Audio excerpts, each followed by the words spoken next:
Checkmate. Oh, welcome to chess, ladies and gentlemen. Sorry, I was just playing a game. I checkmated my opponent, so it's a good day.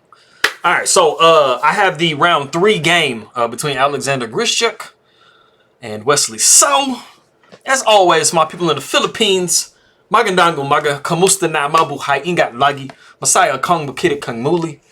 Maraming salamat po sa nanonood ng aking video, kaibigan. Appreciate it very much, guys, for coming by and taking a look at my stuff. Anybody who is from Russia, I will say привет to you, kakadela, and spasibo for coming and taking a look at my video.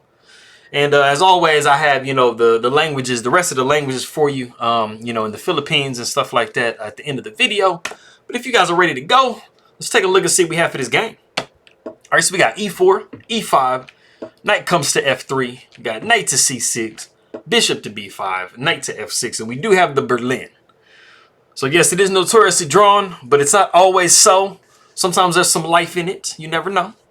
Let's get rolling. So we got castles by white. This is all pretty standard stuff, so I'll just kind of roll through the moves. Knight takes e4, we got d4, knight to d6, bishop takes c6, pawn takes c6. Pawn takes e5, knight comes to f5 as always. Queen takes on d8, king takes d8, only move. We see h3, bishop to e7.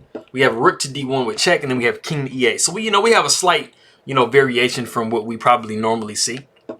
We got g4 just being super aggressive on the king side over here. We have knight to h4, knight takes h4, bishop takes h4. We see knight to c3. We got h5. And then we see the novelty of the game, which is g5. Let me see. I think f3 was the move that was played before, if I'm not mistaken. But yeah, g5 is something brand new. So we have also reached a point in the game. If you want to go ahead and stop the video and see what black has the ability to play in this position, go ahead and do so. All right, cool. So there is actually, as interesting as it seems, only one playable move in this position.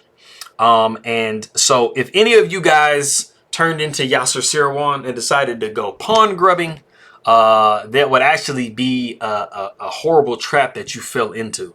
If you decided to take on h3 with the bishop, yes, you are correct that if the king does come up here to h2, you have the ability to just back away. I guess you still don't have the ability. Because, well, no, you do, because the king has left this pawn. Yeah. So it is not trapped in this particular case. But unfortunately, after bishop takes h3, you did miss the move rook to d4, and your bishop on h4 is actually trapped. There is no way to retreat it, and that was like kind of the sneakiness behind g5. If somebody was to, like I say, fall asleep and forget that your opponent can lay traps too, then this would have been a bad trap to fall into. So you're pretty much forced to capture. If you're gonna go down when you make a mistake or make a blunder, you want to try to go down swinging. So that's what bishop taking f2 is. At least you're gonna grab a pawn and mess up the king a little bit. So we would see king taking f2, but backing up. In this position, the only move is to actually go f6. So if you found the f6, or basically if you found, that's really the only move to play. When I'm looking at the computer, a lot of the other moves did lose for black. So f6 was really the only try that black had. And that's just pretty simple. I mean, if you do see rook to d4 in this position, you can always take with the pawn here.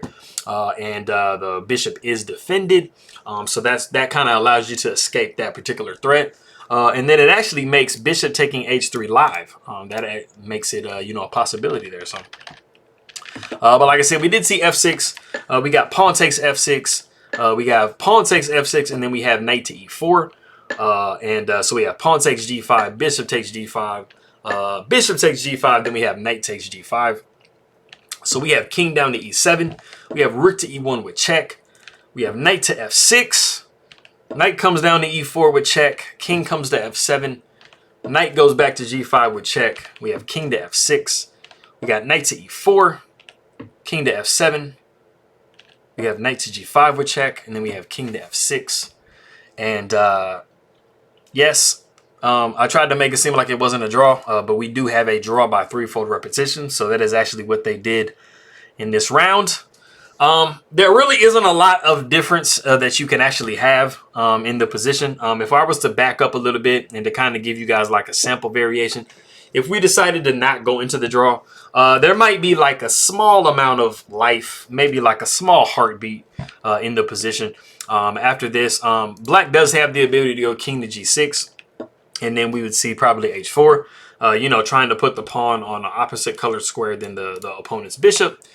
We might see rook to f8, knight comes to c5, making it maybe slightly tough for the bishop to get developed, but that's not really too much of an issue because the bishop can develop with tempo. So bishop to f5, you know, threatening his pawn over here. So we got rook a to d1, rook f to e8, knight takes b7, rook takes e1, rook takes e1, and then we see rook to b8.